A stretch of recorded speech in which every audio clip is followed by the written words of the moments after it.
Stocks fall as Hong Kong unrest fuels investor concerns.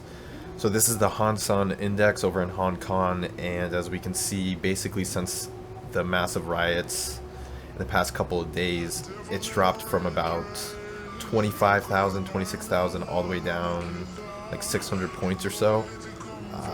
Pretty big drop relatively. So here are some bullet points here. U.S. stock futures have slipped. The German 10-year bond yields hit a record low. Gold rose 1%. Yeah, if you guys have been looking at the gold and silver markets, they're starting to pick up, and even crypto as well. Crypto is starting to take off as well. And stocks dropped around the world as protests in Hong Kong, a political shakeup in Argentina, and global trade tensions continue to fuel investors' concerns about the global economy.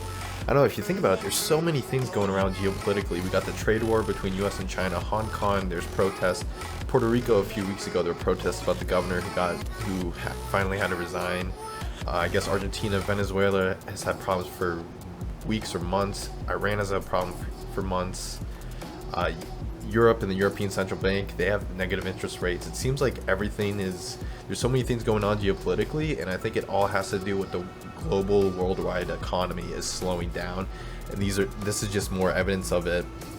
And what's also interesting is that the Hong Kong airport has been closed for the second day in a row now, and if this continues to close, I mean, Hong Kong is a major hub. That's where most Western countries and anyone investing outside of China, that's where they fly into. They fly into Hong Kong because it's kind of, what is it, like one country, two systems. It's kind of like the capitalist forefront, at least for foreign investments to come in. Initially, you come in through Hong Kong, and if Hong Kong is shut down, then it's going to slow things down pretty quickly. And I mean, if China is basically saying, like, look, we're taking a stance on our ideology of communism, and we need to integrate Hong Kong over their economic future, then things are not looking great for the economy. And really, like, one black swan event, like, I mean, if Hong Kong shuts down permanently because they're trying to close off the protests, then that could cause a major market dip. I'm not saying it's gonna cause the recession, but it's like it might cause it to happen sooner than everyone thinks. So China media says Hong Kong protesters are asking for self-destruction as military symbols nearby. Okay, this is crazy. So they're putting out propaganda now saying, like, it's almost like a threat, asking for self-destruction, and they have, I guess, military now on the outskirts of Hong Kong. That is, feels like everything's heating up here. Meanwhile, the city's embattled leader, Carrie Lam, globalist, told the news media on Tuesday that lawbreaking activities in the name of freedom were damaging the rule of law, and that the Asian financial hub's recovery from anti-government protests could take a long time. Very interesting. Wow, I don't know how Hong Kong's going to play out. Things are not looking great right there. Kind of interesting, though, what's going on with around the world. It's like, first we had, Trump with Make America Great Again, and then now Brexit, and you got Boris Johnson in, who's kind of like the people's candidate, and he's pushing for Brexit to happen. And even in France, you got Macron at all-time low popularity, and it seems like they might have a snap election soon to have, the Marine Le Pen, who's like the kind of right-leaning candidate, come in. And then even in Germany, Merkel's, the German economy is not doing too well.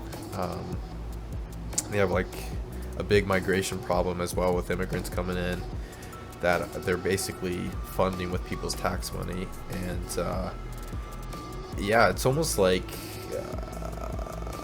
I wonder if a lot more like populist kind of candidates are going to come in, just to kind of calm things down, kind of let a populist candidate come in. So let's see if there's a little bit more here. The yield on the German 10-year bond fell to minus 0.617%, a record intraday low after a key survey of business expectations showed a sharp drop in sentiment. Bond yields fall as prices rise, driving Italian government 10-year bonds yields down to 1.677%. Yeah, another thing is, like, some of these, there's Dutch banks now, so if you go to get a mortgage loan, it's negative interest rate. So basically, if you borrow like $100,000, to buy a house, you only have to pay back like 900,000 or 95,000 or something, right?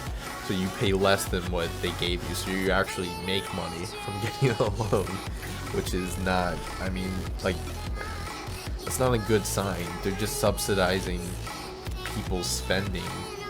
It's like, and then if they just print more money to keep this going, it's like that's just causing inflation, which is making things worse. So I think, you know, gold, silver, and crypto are basically going to do very well in the next coming months as the markets continue to get worse. And geopolitically, I feel like this is more geopolitically intense than 2008 recession was. With everything going on. Let's see if there's anything else going on with this article. Why it matters. The airport protests marked the biggest disruption yet to Chinese-controlled territories' economy since protests began in June. Monday's protest prompted the Chinese government to claim the former British colony. Uprising contains sprouts of terrorism. Okay, so they're just like justifying why they might need to move the military in. Nothing new from China. The disruption at the airport, one of the busiest in the world with about 1,100 flights daily across about 200 destinations, came after the riot police used tear gas. Oh wow, I didn't realize they used tear gas. Oh yeah, that's another thing. There's like the yellow vest protests going on in France for like, I don't know if it's been like 39 weeks or something. That's the number I remember hearing. Like, it's crazy how long there's all these protests going on. That's a clear sign to me that, you know, it's because of economic issues, right? That's why everyone's protesting, because no one has enough to get by and live. Everyone's losing their money that they have. If they have any savings, it's being wiped out by inflation. People just don't, you know, not everyone knows that, right?